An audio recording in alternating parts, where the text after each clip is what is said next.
Welcome to Pankaj commerce classes. आप सभी Jharkhand PGT commerce aspirant का हमारे चैनल पर स्वागत है। आज हम आपके लिए लेकर के आए हैं प्रैक्टिस सेट 24, जिसमें कि इंक्लूड किए गए हैं इनकम टैक्स के इंपॉर्टेंट क्वेश्चन। तो आइए हम स्टार्ट करते हैं आज का सेशन।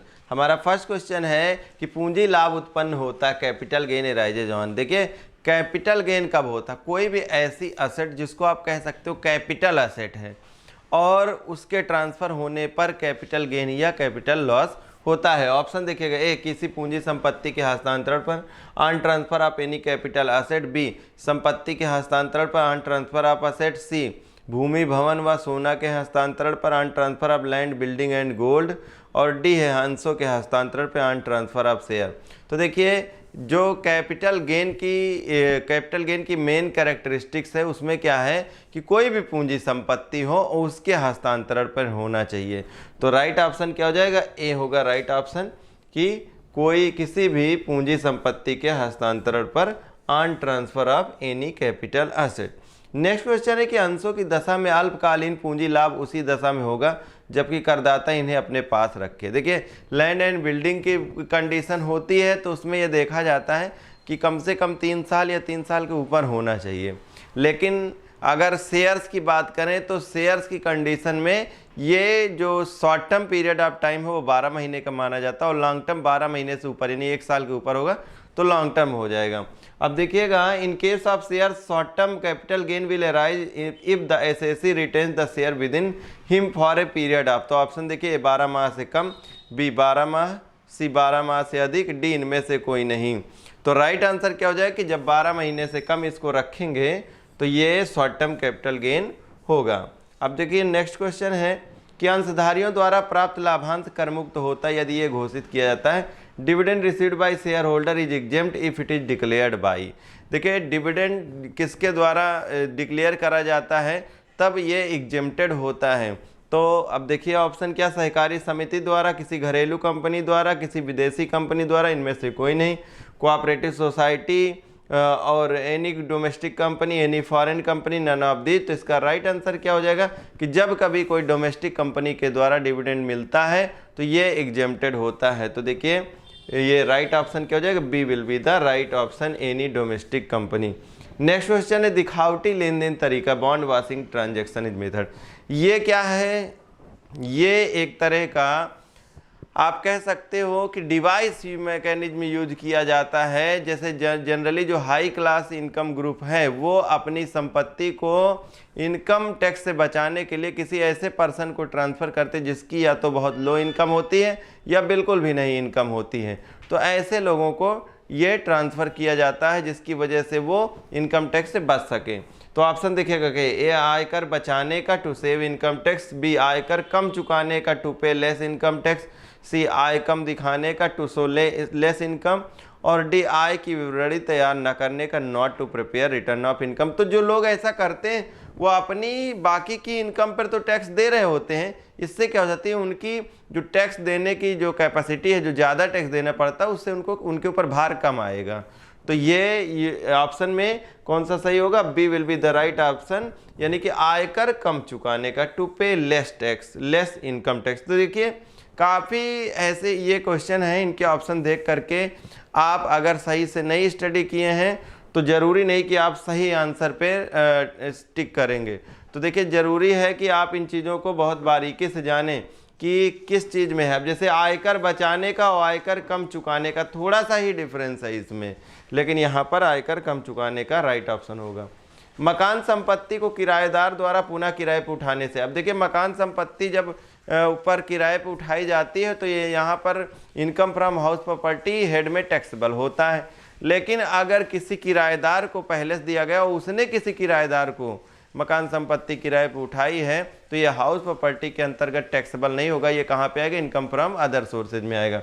तो ऑप्शन देखिए, ए अन्य साधनों से आए income from other sources, B मकान संपत्ति से आए प्रॉपर्टी इनकम, सी कर मुक्त आए एग्जेम्प्टेड इनकम, डी पूंजी लाभ कैपिटल गेन। तो राइट ऑप्शन क्या हो जाएगा? राइट ऑप्शन हो जाएगा ए, दैट इज अन्य साधनों से आए income from other sources. Next question देखिए, विधवा को प्राप्त पारिवारिक पेंशन कर योग्य होगी। Family pension to a widow shall be taxable. Option देखिएगा ए वेतन शीर्षक में under the head salary, B मकान संपत्ति से आय शीर्षक में under the head income from house property, C अन्य साधनों से आय शीर्षक में under the head income from other sources, D इनमें से कोई नहीं, नन ऑफ दिस। तो देखिए जैसे जो अमाउंट मिलती है सैलरी की इनकम मिलती है वो तो इनकम फ्रॉम सैलरी हेड में टैक्सेबल होती है, लेकिन किसी विडो को अगर पेंशन की इनकम मिल रही है तो ये इनकम फ्रॉम अदर सोर्सेज में टैक्सेबल होगी। तो राइट ऑप्शन क्या हो जाएगा, C will be the right option, अन्य साधनों से आए under the head income from other sources. Next question देखिए, मकान संपत्ति से आय शीर्षक की चालू वर्ष की हानि पूरित की जा सकती है। अगर करंट ईयर की लॉस है तो करंट ईयर के लॉस को सेट ऑफ कराने की व्यवस्था होती है, तो सेट ऑफ किससे कराया जा सकता है? ऑप्शन देखिएगा, मकान संपत्ति की इनकम से करी जा सकती है, गैर सट्टे के व्यापार की आय से करी जा सकती है, या सट्टे के व्यापार की आय से करी जाती है, उपयोग सभी। हाउस प्रॉपर्टी इनकम से, नॉन स्पेकुलेटिव बिजनेस से, स्पेकुलेटिव बिजनेस से, या ऑल ऑफ द एबव। तो इसका राइट आंसर होगा कि अगर करंट ईयर का लॉस है इनकम फ्रॉम हाउस प्रॉपर्टी से तो ये सभी से ही सेट ऑफ किया जा सकता है, D will be the right option. Next question देखिएगा, धारा 80D के अंतर्गत वरिष्ठ नागरिक के संबंध में अधिकतम कटौती की रकम है under section 80D in case of senior citizen maximum deduction is allowed. Option देखिएगा, ए ₹20,000, बी 40,000, सी 15,000, डी इनमें से कोई नहीं। देखिए 80D के तहत जो भी पर्सन है यानी कि एसएससी है तो एसएससी को जो छूट मिलती है 80D के तहत वो 25,000 तक मिलती है, लेकिन अगर सीनियर सिटीजन है तो उनको 50,000 तक मिलेगी। तो यहाँ पे देखिए यहाँ पर राइट ऑप्शन नहीं दिया हुआ, ये मेडिकल इंश्योरेंस होता है। 80D किसके लिए होता है? मेडिकल इंश्योरेंस के लिए होता है। तो राइट ऑप्शन इनमें से कोई नहीं है, तो डी विल बी द यहाँ पर right option, none of these हो जाएगा, क्योंकि जिसका जो आंसर होना चाहिए वो 50,000 होना चाहिए। और याद रखिए 80D मेडिकल इंश्योरेंस के लिए होता है। नेक्स्ट क्वेश्चन है, अत्यधिक गंभीर असमर्थता की दशा में धारा 80DD के अंतर कटौती निम्न है, इनके sewer disability the deduction 80DD shall be following.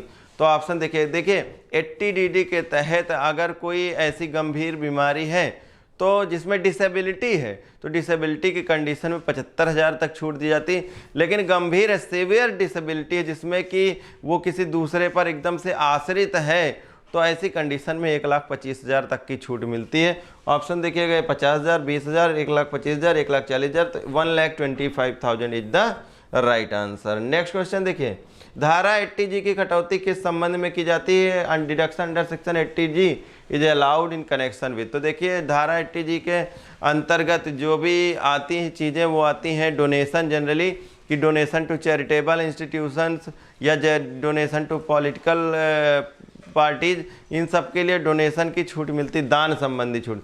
तो ऑप्शन देखिए, ए कमीशन, बी दान, सी छूट, और डी है जीवन बीमा प्रीमियम यानी लाइफ इंश्योरेंस प्रीमियम। तो राइट ऑप्शन हो जाएगा बी, दैट इज दान, यानी कि डोनेशन के तहत छूट मिलती, यानी कि connection with the donation. Next question देखिए, किस धारा के अंतर्गत कुल आय की गणना सकल कुल आय में से कटौतियां को घटाकर की जाती? Total income is calculated after deducting deductions from gross total income under which section. तो याद रखिए कि एक बार जब सारे हेड्स की इनकम, पांचों हेड्स की इनकम को टोटल कर लिया जाता है तो ये बन जाता है ग्रॉस टोटल इनकम, सकल यानी घरेलू उत्पाद, सकल कुल आय जिसको बोलते हैं सकल कुल आय, ठीक है। और सकल कुल आय में से क्या घटाते हैं? धारा 80C से लेकर 80U तक के डिडक्शंस अगर लेस कर देते हैं तो क्या आ जाता है? टोटल इनकम आ जाता है, जिसको बोलते हैं कुल आय।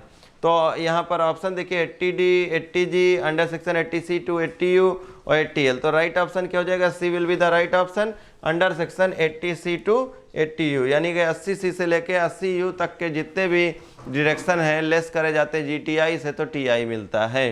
नेक्स्ट क्वेश्चन देखिएगा, आयकर की राशि पर स्वास्थ्य एवं शिक्षा कर निम्नलिखित दर से लगाया जाएगा। हेल्थ एंड एजुकेशन से साफ income tax shall be impose by the following rate.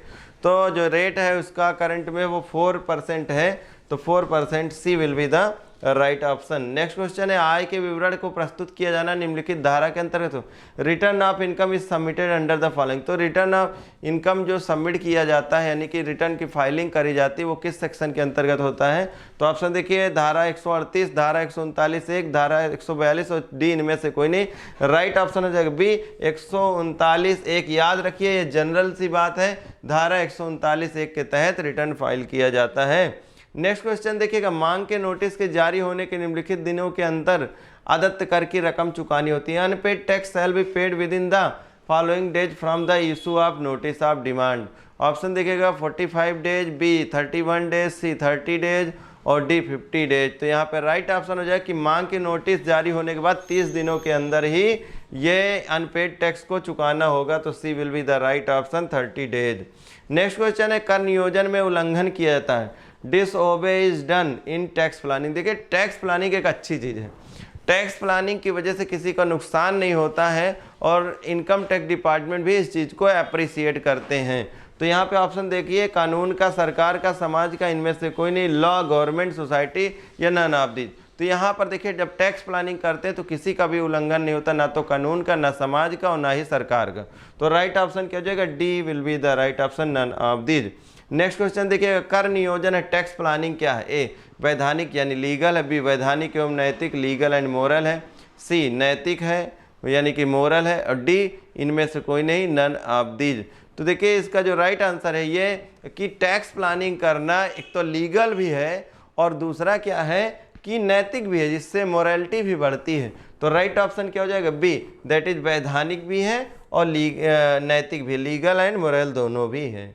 और नेक्स्ट क्वेश्चन है कर नियोजन से निम्नलिखित कर का कर दायित्व कम होता है। Tax planning brings reduction in tax liability of the following. तो कर नियोजन से निम्नलिखित का कर दायित्व कम होता है, किसका कम होता है? जैसे टैक्स प्लानिंग करते हैं तो इनमें से किसका कम कर यानी टैक्स कम होता है? ऑप्शन देखिएगा ए एक कंपनी का, बी एक व्यक्ति का, सी हिंदू अविभाजित परिवार यानी हिंदू अनडिवाइडेड फैमिली का, डी उपरोक्त सभी, ऑल ऑफ द एबव। तो यहाँ पे जो राइट ऑप्शन हो जाएगा वो हो जाएगा D all of the above, उपरोक्त सभी, क्योंकि इन सब का ही टैक्स कम होता है अगर ये टैक्स प्लानिंग की स्थिति में आते हैं, टैक्स प्लानिंग को अपनाते हैं। नेक्स्ट क्वेश्चन है दंडनीय अपराध पनिशेबल क्राइम क्या है? ए टैक्स प्लानिंग यानी कर नियोजन, टैक्स एवॉइडेंस कर बचाव, सी कर अपवंचन, टैक्स इवेजन, डी इनमें से कोई नहीं, नन ऑफ दीज। तो देखिए इसका जो राइट ऑप्शन हो जाएगा कि दंडनीय अपराध पनिशेबल क्राइम क्या होता है यानी कि सी कर अपवंचन की कंडीशन में टैक्स इवेजन अगर आप करते हैं तो कर अपवंचन की कंडीशन में ये एक पनिशेबल ऑफेंस है, पनिशेबल क्राइम है। 19 है कर प्रबंध किया जाता है, tax management is done. Option देखिए ए कर नियोजन से पूर्व बिफोर टैक्स प्लानिंग, बी कर नियोजन के बाद आफ्टर टैक्स प्लानिंग, सी कर नियोजन के मध्य middle of tax planning, D कभी नहीं, नेवर। तो कर प्रबंध किया जाता है। अब देखिए जब आप टैक्स का यानी रिटर्न फाइल कर रहे होंगे तो टैक्स प्लानिंग के पहले ही टैक्स मैनेजमेंट कर लेंगे। राइट ऑप्शन हो जाएगा एक कर नियोजन से पूर्व यानी बिफोर टैक्स प्लानिंग। नेक्स्ट और आज का ये लास्ट क्वेश्चन है बिना कानून को तोड़े धोखा करने की कला, an art of dodging tax without actually breaking the law. यानी कि कानून को तोड़ते भी नहीं है और टैक्स बचा भी लेते हैं। तो ऐसी कौन सी कला है? तो ऑप्शन देखिए कर नियोजन, टैक्स प्लानिंग, बी कर वंचना, टैक्स इवेजन, सी कर बचाव, टैक्स एवॉइडेंस, डी कर प्रबंध, टैक्स मैनेजमेंट। तो इसका जो राइट ऑप्शन है कि बिना कानून को तोड़े धोखा करने की कला है और इसका राइट ऑप्शन क्या हो जाएगा? ये हो जाएगा सी, दैट इज कर बचाव यानी कि टैक्स एवॉइडेंस। तो ये थे 20 क्वेश्चंस आज के सेशन के। आपका आज का सेशन आपको ये कैसा लगा हमें कमेंट सेक्शन में ज़रूर बताइएगा। कि अगर आपको ये सेशन पसंद आया हो और आप इस एग्ज़ाम में अपीयर होने वाले हैं और आपको लगता है कि हम आपकी तैयारी में हेल्पफुल हो सकते हैं तो देखिए हमारे ऐप पर स्टोर सेक्शन में जाकर के आपको ये कोर्स मिलेगा। इस कोर्स में क्या क्या चीज़ें इंक्लूड होंगी वो यहाँ पर लिखी हुई कि test series, study material, video lectures, online live classes, online MCQs और ऑनलाइन डिस्क्रिप्टिव टेस्ट। देखिए इसमें साफ सी बात है कि पहले जब एग्ज़ाम्स यानी कि फॉर्म फिल कराए गए थे उस टाइम पर बहुत सारे लोग हमारे साथ में जुड़े हुए थे। तो अभी आप जब इस टेस्ट सीरीज पे आएंगे तो यहाँ पर आपको क्या क्या मिलने वाला है कि लाइव जो भी रिकॉर्डेड लेक्चर्स होंगे और प्लस कुछ लाइव क्लासेस भी हम लोग उसमें साथ साथ में देते चलेंगे और यहाँ पर टेस्ट सीरीज भी इंक्लूड किया जाएगा। स्टडी मटेरियल जो कि PDF के फॉर्म में जो कुछ भी आपको पढ़ाया गया वो इंक्लूड किया जाएगा। ठीक है, अब एक ज़रूरी इंफॉर्मेशन कि आप ऐप कैसे डाउनलोड करेंगे तो इसकी इंफॉर्मेशन है आगे। हमारे कोर्स को परचेज करने के लिए आपको सबसे पहले डाउनलोड करना होगा पंकज कॉमर्स क्लासेज ऐप और इसके लिए आपको जाना होगा प्ले स्टोर पर। प्ले स्टोर पर जा करके और सर्च करेंगे पंकज कॉमर्स क्लासेज और आपके सामने ये ऐप होगा, इसे आप डाउनलोड करेंगे और इसके बाद में इंस्टॉल करेंगे। जैसा कि आप देख रहे हैं हमने पहले से इसे इंस्टॉल कर रखा है। तो आप यहाँ पर डाउनलोड और इंस्टॉल करने के बाद में आ जाएंगे होम टैब पे। होम टैब के बगल में ही बैचेज का ऑप्शन है और फिर स्टोर पर जाने के बाद में आप इसे स्क्रॉल करेंगे अपवर्ड की तरफ में और देखेंगे यहाँ पर झारखंड पीजीटी कॉमर्स का आइकन आपको दिखाई पड़ रहा है और इस पर आप क्लिक करेंगे। क्लिक करने के बाद में देखेंगे आप कि ये आपका कोर्स आ चुका है और झारखंड पीजीटी कॉमर्स, जिसे आप बाय नाउ के ऑप्शन पर क्लिक करके बाय कर सकते हैं। This was all about for downloading the app and purchasing the course. Thanks for watching.